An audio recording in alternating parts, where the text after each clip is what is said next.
Hi, I'm Jim and this is Jim's Fix-It Shop, and I'm going to mount,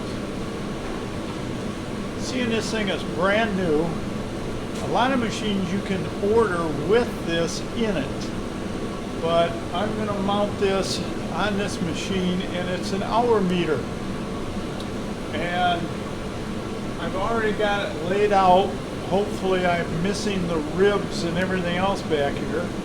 And I'm going to cut a hole in here and mount this thing.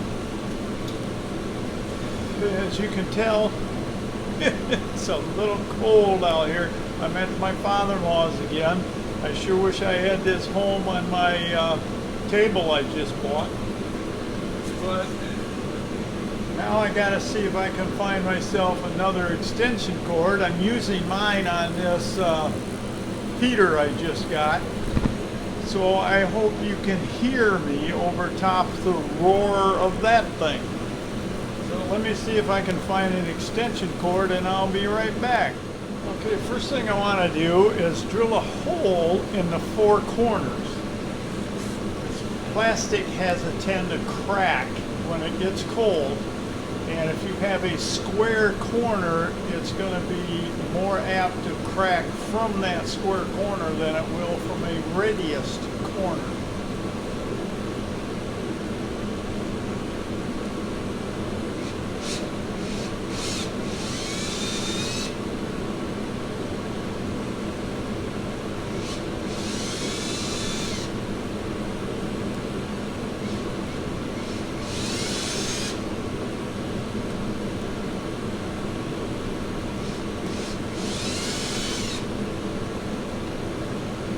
Now to cut it, I'm not going to use a saw. I'm going to use my Dremel with a cutoff wheel and try to cut it with this. I think I might be a little more successful than trying to use a saw.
Seems to be melting and sticking back together more than it's cutting it.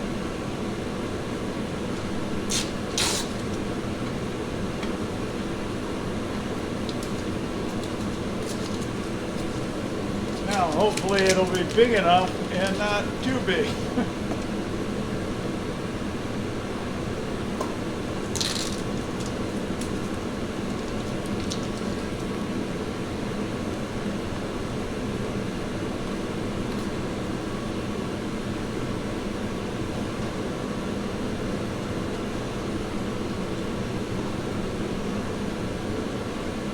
Not bad. Now to mount it, you just have this clip that goes on the back side. It's kind of built like it's spring-loaded on these little plastic fingers. And these fingers have a tooth that slides up a series of notches on the back like a ratchet that holds it in place.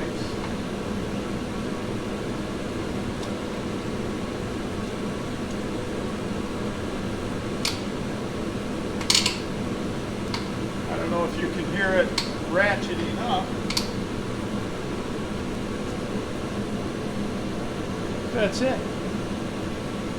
Now to put the wires on it. I don't know if I'm going to be able to show you that. Let me see if I can move the camera or not. Okay, I've got this as far away as I can get it, and you're still zoomed in pretty good. I couldn't show you the way as I was wiring it, but I can show you what it looks like now.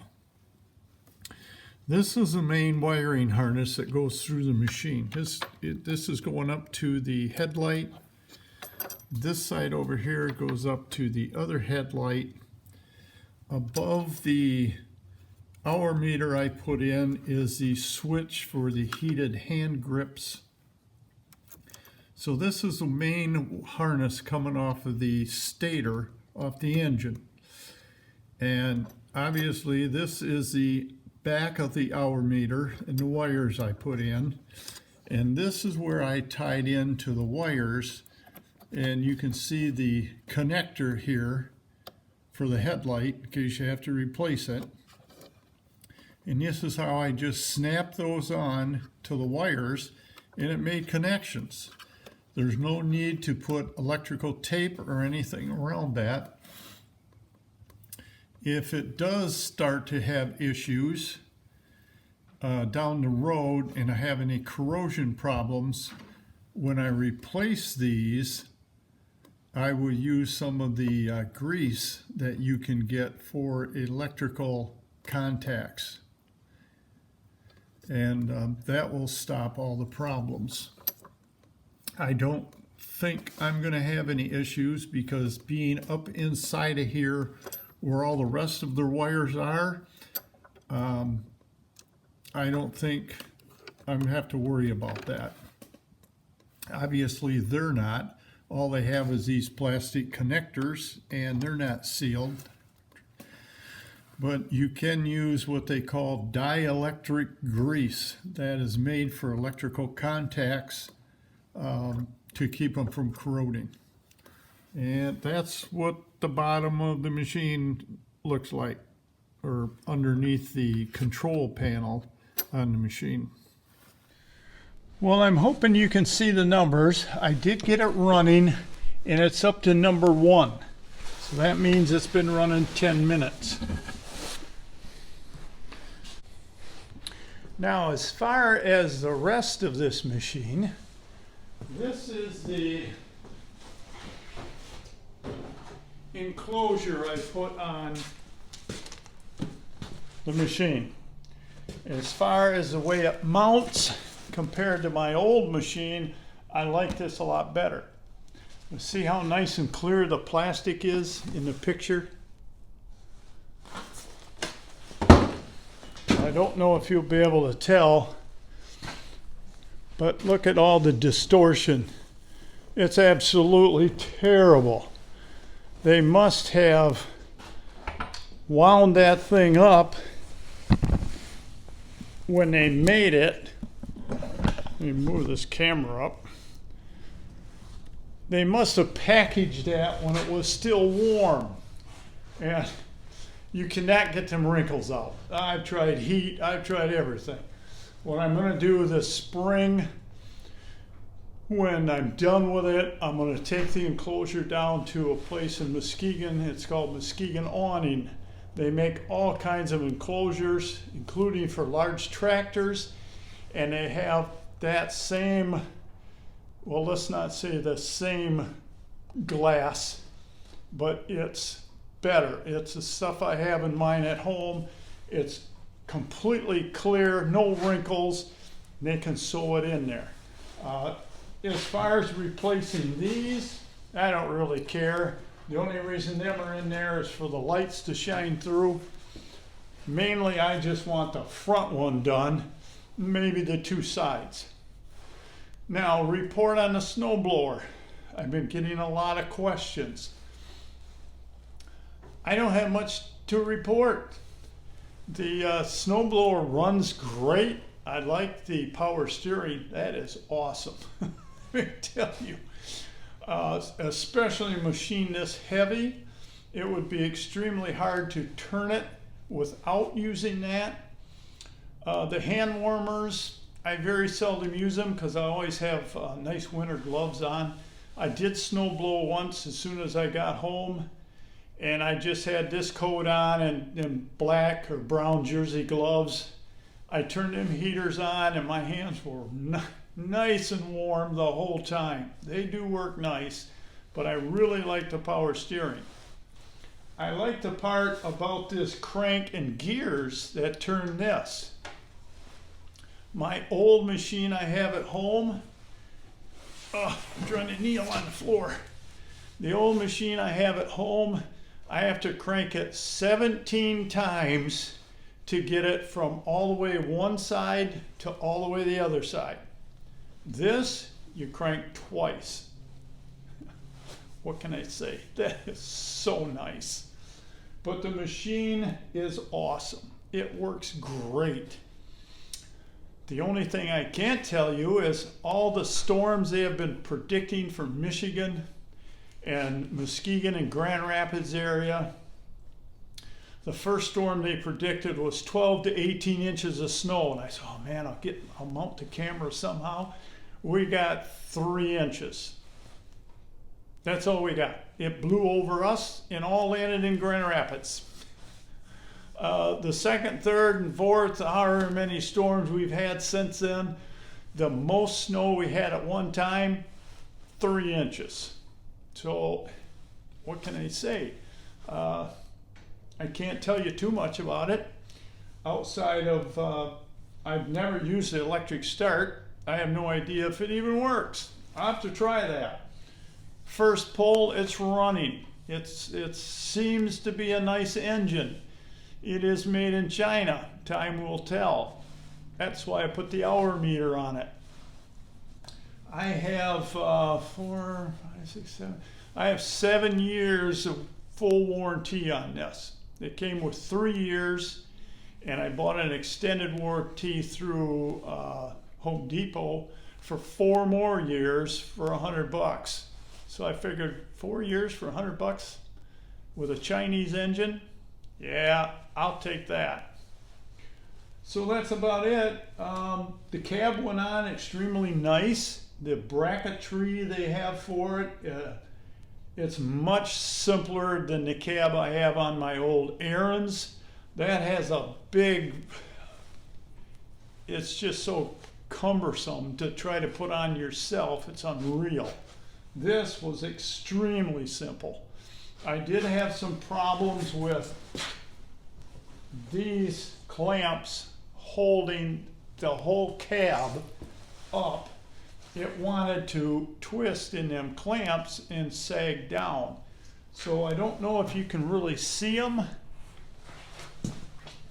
I added some thin metal braces right here going from this support, and I drilled into the framework on the cab, and it doesn't go any worse. It's too bad they don't supply that with the cab when you buy it. But extremely happy with it. I really like it. I only wish I could have one here at the in-laws and one at my house. I'm still using my old 47-year-old Aaron's.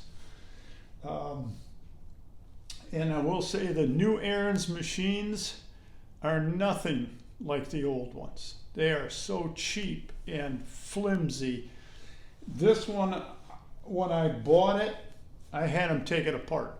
I said, I want to look in the gear case, tipped it up, looked inside the gear case, and I said, I want to look inside this cover where the belts are going down to the drive system.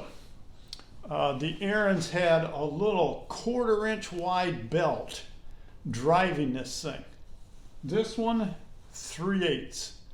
Everything is far superior than the Aaron's machine. I can't say enough nice about this thing.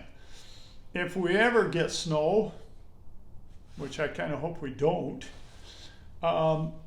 heavy, well, just deep snow, I'll try to do a video of snow blowing it. It does throw it extremely well from what 3 inches we had. So we'll see what time will tell. And like I said, I showed you the hour meter has a 1 on it. That means it has ran 10 minutes. The first, the first dial on there goes from 1 through 6. And each number is a 10-minute increment. And when it gets all the way around, then it will mark off 1, which would be 1 hour. And there's no way to reset this one. So whatever it's at, it's pretty much guaranteed that it hasn't been changed. I do have about, I'm guessing maybe an hour on this thing before I put the meter on. So I don't know, maybe I'll hook it up to a battery and run it up to an hour just so it's a little more accurate. So if you have any questions, send me an email. And until next time, work safe, have fun, keep warm, and I'll talk to you soon. So long.